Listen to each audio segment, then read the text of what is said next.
让我们一起来领受上帝的话，记载在新约圣经马太福音16章13节到20节，和本圣经在23页，其他版本请看荧幕。马太福音16章13节到20节。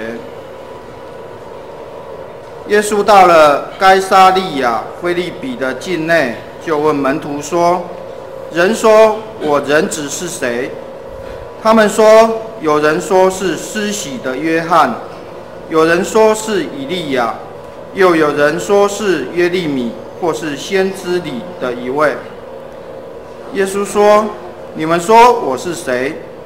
西门彼得回答说：“你是基督，是永生上帝的儿子。”耶稣对他说：“西门巴约拿，你是有福的，因为这不是属血肉的指示你的，乃是我在天上的父指示的。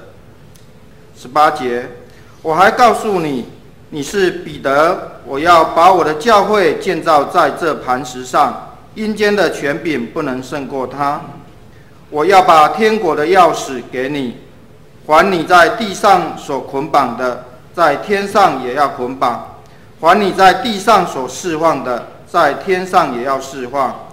当下，耶稣嘱咐门徒不可对人说他是基督。以上，请本堂许传道来讲道，题目是天国的钥匙。天国的钥匙。我们一起同心来祷告。全能的天父上帝，我们感谢你，谢谢你为我们预备的是丰盛的恩典，让我们得以在圣殿里敬拜赞美你。求你的话语来帮助我们，来使我们的灵活泼快乐，使我们生命得以有方向。愿你看顾我们今天在这里所听到的，都成为我们每个人的帮助。祷告奉主耶稣基督的名，阿们。各位弟兄姐妹，大家平安。今天的题目是天国的钥匙。在讲天国钥匙这个开始之前，我问一下，我们身上每个人都有钥匙，有没有？都有。有人放在包包里，男生是放在裤腰带里面。但我的身上呢，也有很多钥匙。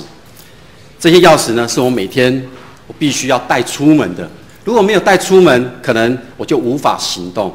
所以我算一算，在我身上这些钥匙总共加起来大概有10只。不知道各位的身上有多少只钥匙？你可以拿出来看看。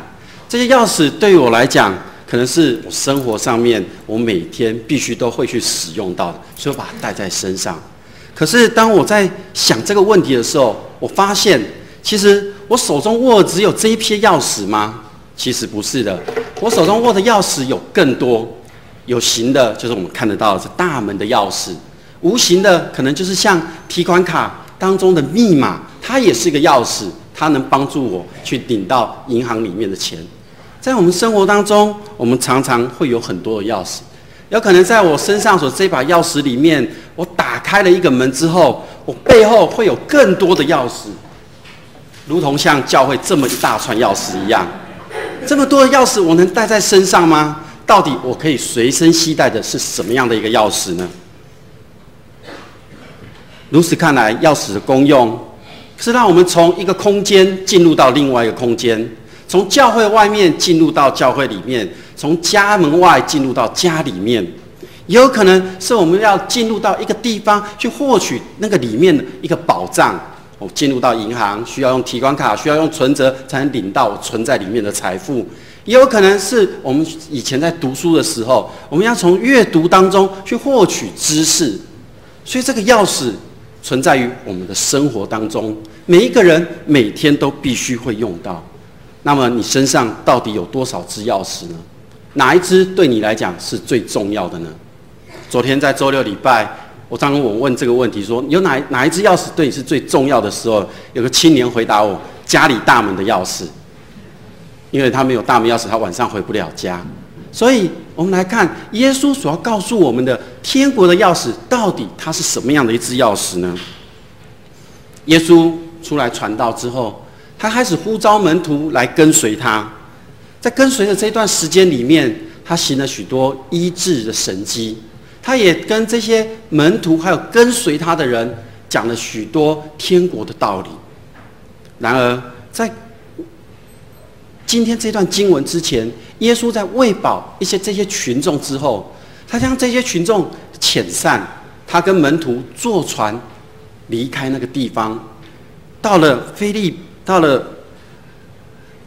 凯撒利亚腓立比的境内，在那个地方只有耶稣和门徒在一起。那个地方是一个非犹太人的地区，那个地方没有犹太宗教的色彩，只有耶稣跟他的门徒在里面。在过去的那段日子里面，耶稣一方面关怀照顾那些跟随他的群众，一方面又不断的在教导这些群众和门徒。然而在这个时刻，耶稣要面临，他知道他即将面临要走向那十字架的道路，他即将上到十字架。可是在这个时候，他却发现一个问题：人们到底对他的认识有多少？门徒对他的认识有多少？他必须让门徒去了解明白，到底我是谁？有人了解我吗？有没有人知道我是谁吗？有没有人知道我为什么来这里吗？是否有人在我离开这个世间之后，会来继续完成我的工作，让上帝的国度继续在这地上来实行呢？这个问题是一个很明显又急迫的问题，因为它包含着基督教信仰和生存延续的一个问题。如果没有人在那个时候可以明白这个道理，明白这个真理，那么耶稣的工作可能在那个时候就没有延续了。可是如果有人知道了、明白了，那这个工作就会继续下去。所以耶稣决定来一个考试，他问他的门徒，他考他的门徒，门徒跟随着他，是因为相信他，跟随着他，是因为知道他有些东西。可是门徒真的知道耶稣是谁吗？是像一般群众的期待一样，是一个救世主，是救他们脱离生活困境的一个救世主吗？还是在旧约时候的那个他们所期待的弥赛亚呢？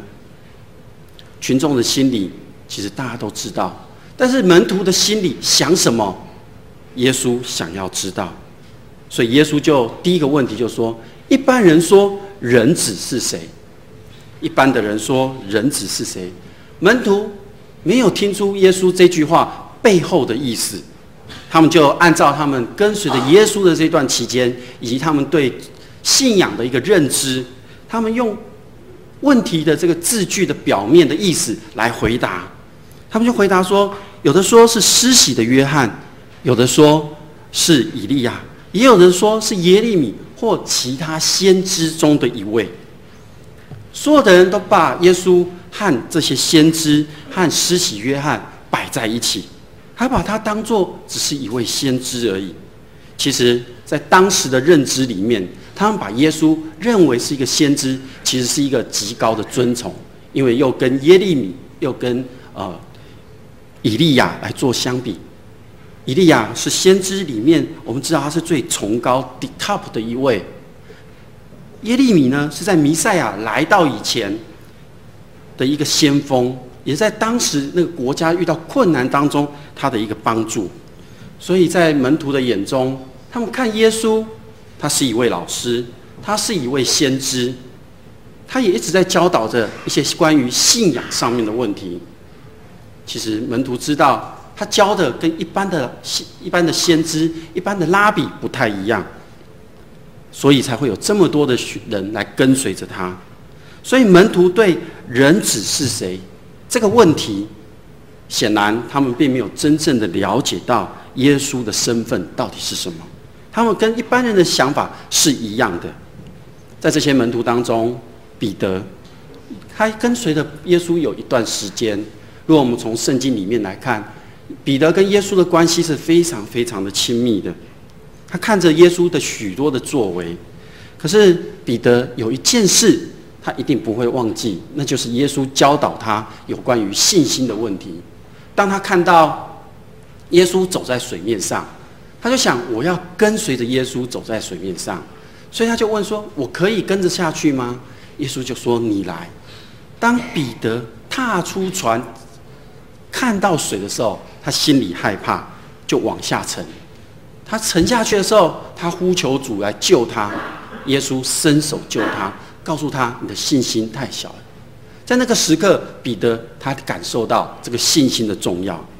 所以我们来看，在圣经记载里面，不论在什么事情，在什么时间，彼得总是能很主动的来表达他自己的想法。不过，在耶稣问第一个问题，一般人说人子是谁的时候，彼得却没有马上的说出来那个答案。其实他也在想，人子是谁？我想的跟其他人想的是一样的吗？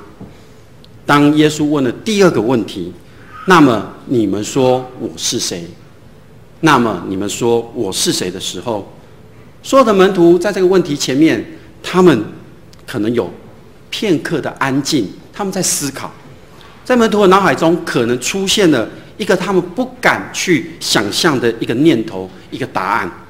但是彼得明白，耶稣在这个时候问的第二个问题，他明白了第一个问题，耶稣所要问的是要让大家知道他真正的身份，要让大家知道，不是这段日子大家眼睛所看到、听到耶稣所说所做的这一切，好像只是一个先知，好像只是一个拉比、一个教师而已，而是因为耶稣所说所做的这一切，他是上帝的儿子，他正是大家所期盼的弥赛亚救世主，这个才是耶稣真正的身份。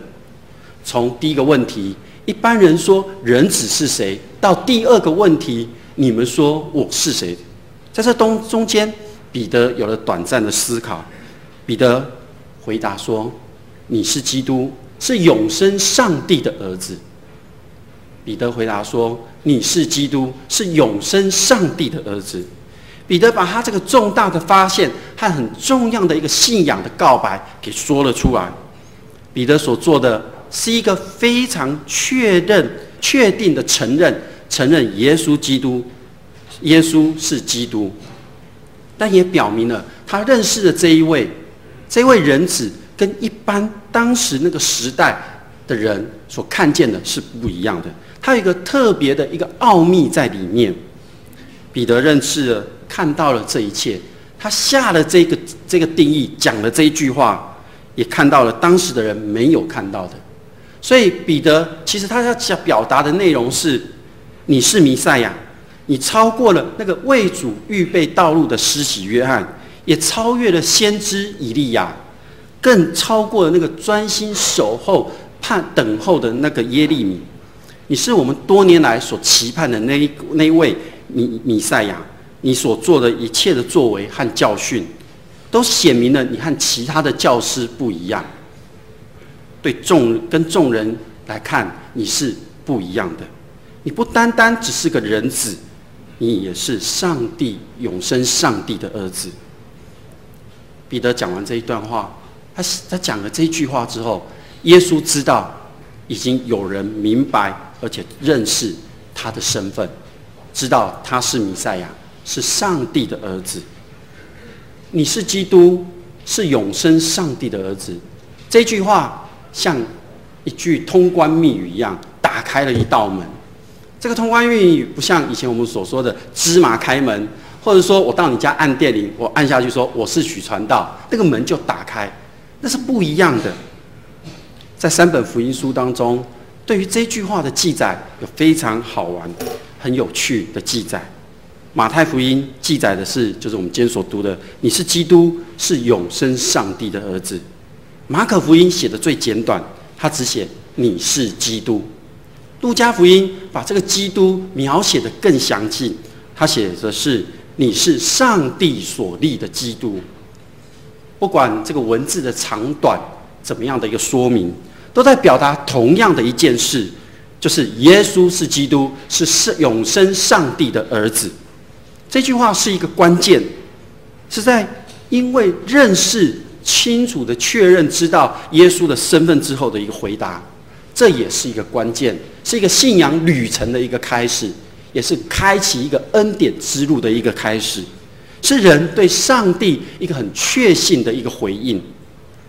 彼得先前看到耶稣走在水面上。那其实在那个时候，彼得就应该有机会去认识耶稣，去表达他对耶稣的信心。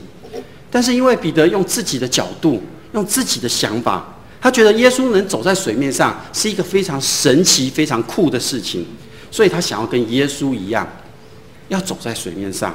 他是用他个人的思考的模式在想这一件事。所以在今天耶稣问了这2个问题的时候，彼得回答，耶稣知道彼得懂了，但是耶稣清楚的知道这样的一个回答是来自天父上帝的一个启示。耶稣是基督，是上帝的儿子。这个真理不是说其他的人看到了或知道了来告诉彼得，也不是其他人经过学术的研究之后来告诉彼得的，而是彼得真真实实的经验到上帝的启示，他所说出来的。今天在座的每位弟兄姐妹，我们比彼得或其他的门徒更为有福。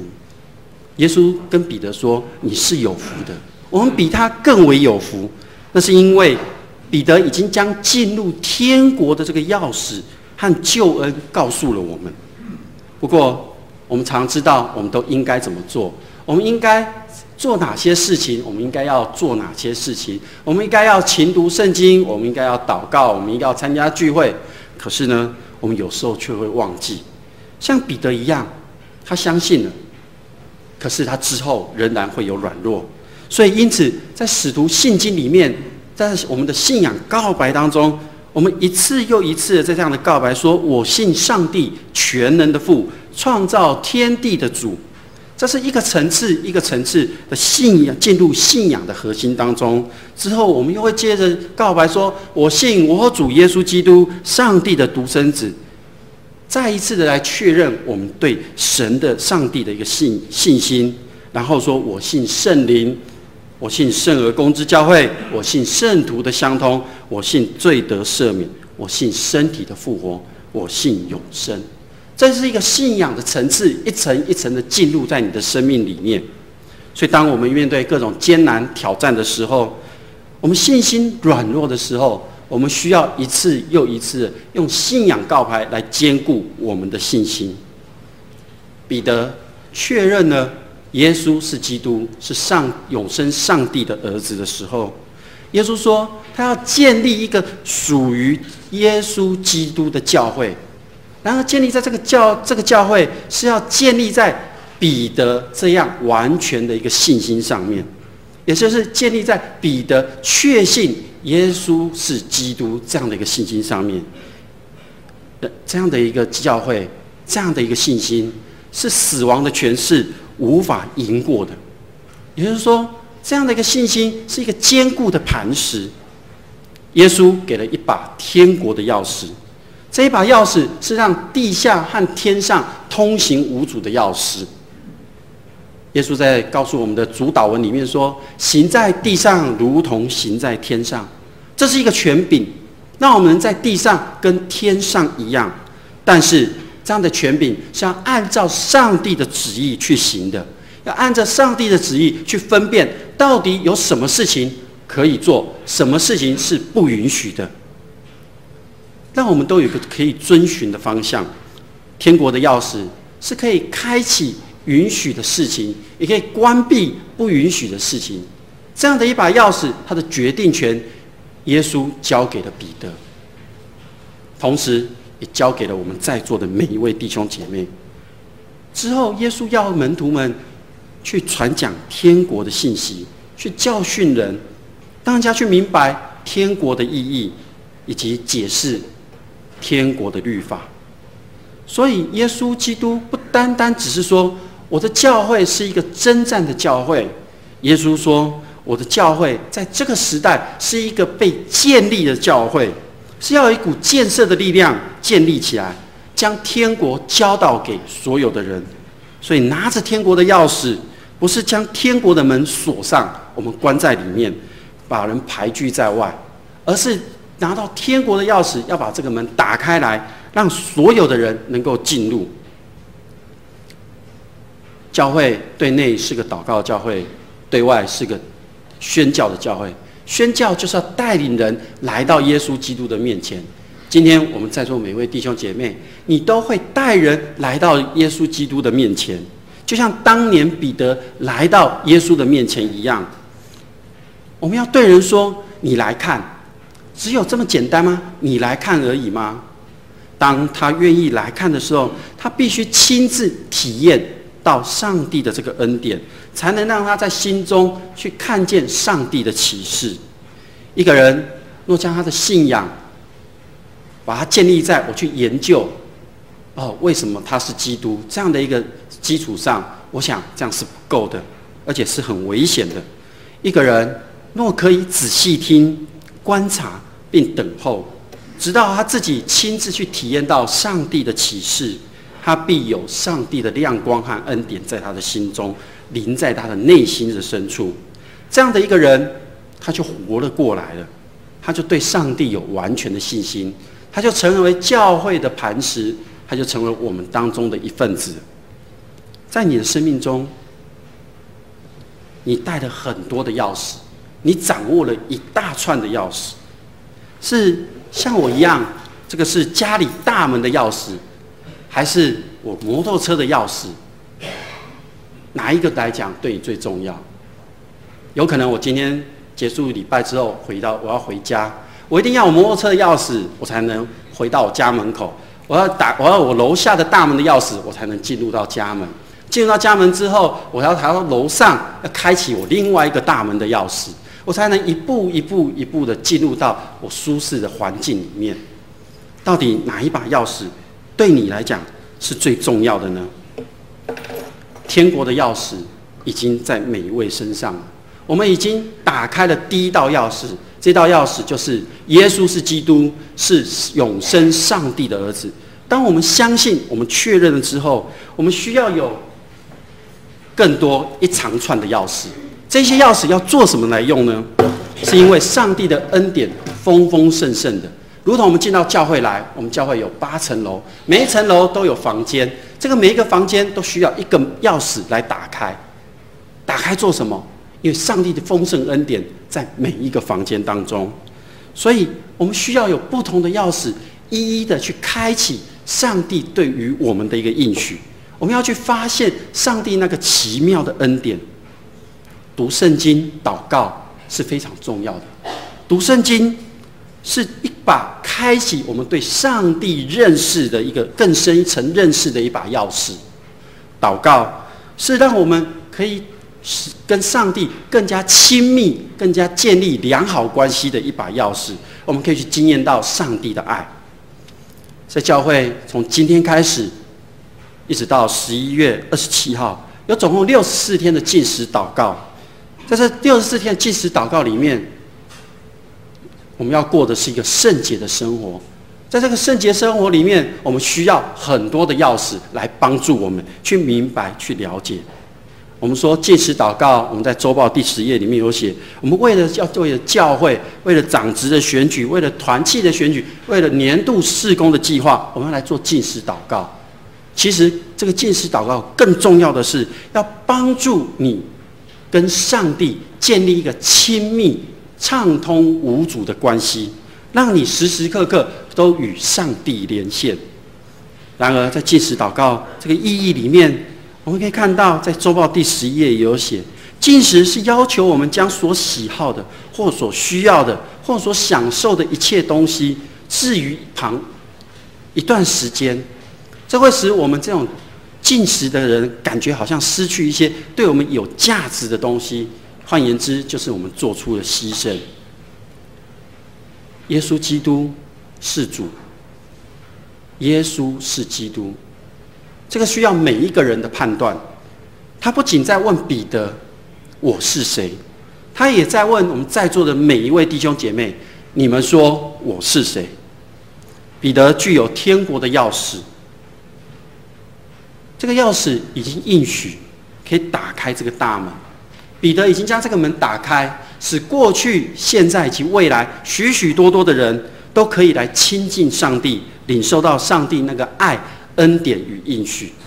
其实不独独只有彼得拥有这个天国的钥匙，我们在座的每一位基督徒，每一位弟兄姐妹，每一位已经宣告承认耶稣是基督，是上帝永生儿子的人，我们都握有这一把钥匙，因为我们每一个人都可以向别人来开启天国的门，使对方进入到耶稣基督那个伟大的应许的里面。今天每一个宣讲天国的人，你们都握有天国的钥匙。在周报里面，我这个礼拜我夹了一个钥匙，请你们把它拿出来，你们都已经得到了这个钥匙。你们看周报里面，这钥匙已经都在你们身上了。我不知道你们刚刚在看周报的时候有没有看到？这把钥匙要做什么呢？这把钥匙就是一个天国的钥匙，我们要将这把钥匙复制给人，我们要复制给我们的家人，我们要复制给我们的朋友。所以在上面有一个姓名，这个姓名呢，你把对方的名字填上。这个代祷事项呢，就是你要为他迫切祷告的事情。下个礼拜是我们今年的第5度的福音主日。在过去的4次的福音主日里面，我发现我们好像来的新朋友不多，我们好像邀约的朋友不够踊跃。那我们就要用这把钥匙，然后复制给他。这是一把天国的钥匙，可以开启天国的大门，让他进入到那个应许之地。所以你要时时在这个礼拜里面，你要为他代祷，然后把这把钥匙交给他，邀请他礼拜天来参加福音主日。我们这次的福音主日的主题是新人际，所以让他来领受看看，有一个不一样的一个新的人际关系。但是有人说，只剩下1个礼拜，时间不够，怎么办？没关系，你继续为他代祷。我们在11月27号，我们有个音乐感恩的音乐见证会，你也可以在那个时候邀请他来领受上帝那创造的丰富的奇妙的恩典，献上感恩。你时时刻刻为他祷告。如果有人说我还是邀约不来，我觉得时间还是不够，那怎么办？没有关系，12月25号是圣诞节，在我们教会的重大节庆里面，你邀请他来。所以这把钥匙你要为他提名祷告。在64天的禁食祷告里面，我们不单单只是为了教会，也要为了这个人的灵魂，为了这个人能够得到天国的钥匙，为他付上代价。这个代价就是你要摆上你自己来为他祷告。我们愿不愿意将这把钥匙复制给别人呢？我想我们每个人都已经领受到这把钥匙，所以好不好？给你们，我们用大概30秒的时间，你心中已经有一个人，你把他的名字填上去。我们的在座的每一位前面都有一支笔，你把它填上去，然后等一下我们要一起来祷告。